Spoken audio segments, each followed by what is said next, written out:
Hello everyone, আজকে আমি চুলের জন্য একটা প্যাক বানাবো। তো এই তো এখানে আমি সব উপকরণগুলো নিয়ে নিয়েছি। এখানে নিয়েছি লেবু, 2টা তেজপাতা, তারপর মেহেদি গুঁড়া, যেহেতু গাছের মেহেদি নাই, আর জবা ফুল আর ঢেঁড়স। তো আপনারা মনে করবেন আমি কি কিছু রান্না করব নাকি? না, রান্না করব না।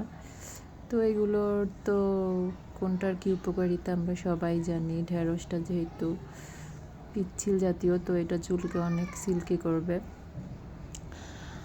তো আমি এখানে জবা ফুলগুলি আর ঢেঁড়সগুলি ভালো করে ধুয়ে এখন এখানে ব্লেন্ডারে নিয়ে নিচ্ছি। অল্প একটু লবণ দিয়েছি, আর এখানে চুলায় আমি তেজপাতা পানিতে ভালো করে জাল করে নিচ্ছি। তেজপাতার পানি আসলে চুলের অনেক চুল পড়া। তো অনেকক্ষণ জাল দেওয়ার পরে এখানে আমি চাপাতি দিয়ে দিয়েছি। এখন চাপাতি দিয়ে জাল করে নিব। তো অনেকক্ষণ লিকারটা ঘনই করে নিব আসলে। আর এখানে আমি মেহেদি গুঁড়া দিয়ে দিচ্ছি অল্প।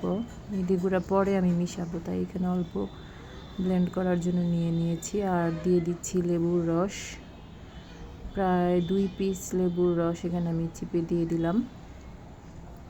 এই তো পানিটা লিকার হয়ে গিয়েছে, এখন এটা বন্ধ করে ঠান্ডা করে নিব।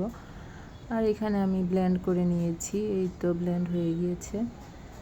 তো এখানে যেহেতু চা পাতার গুঁড়াটা একটু, চা পাতা না, মেহেদি পাতাটা অল্প হয়েছিল, পরে আমি এখানে আরও অনেকটা মেহেদি পাতা মিশিয়ে নিয়েছি। আর ওই চা লিকারটা দিয়ে ভালো করে মিশিয়ে নিয়েছি। এই তো এই যে এখানে আমি আরও মেহেদি পাতা গুঁড়াটা মিশিয়ে নিচ্ছি। তো আমার প্যাকটা রেডি হয়ে গিয়েছে, এখন আমি এটা মাথায় লাগাবো।